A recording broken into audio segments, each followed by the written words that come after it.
সালাতে দোয়া কবুল হয়। সালাতে দোয়া কবুলের তিন জায়গা। একটা হচ্ছে তাকবীরে তাহরিমার পরে আমরা সানা পড়ি না, আমরা তো একটা পড়ি।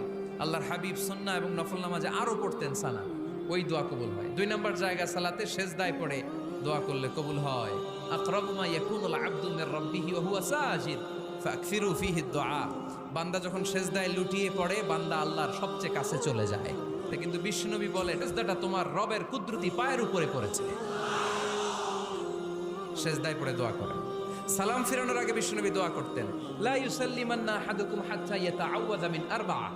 আল্লাহর হাবিব বললেন, চার জিনিস থেকে পানাহানা আছে আমার কোন উম্মত যেন সালাম না ফিরায়। তারা যেন পড়ে, আল্লাহুম্মা ইন্নী আউযু বিকা মিন আযাবিল কবর, আউযু বিকা মিন আযাবি জাহান্নাম, আউযু বিকা মিন ফিতনাতিল মাহইয়া ওয়াল মামাত, আউযু বিকা মিন ফিতনাতিল মাসিহিদ দাজ্জাল।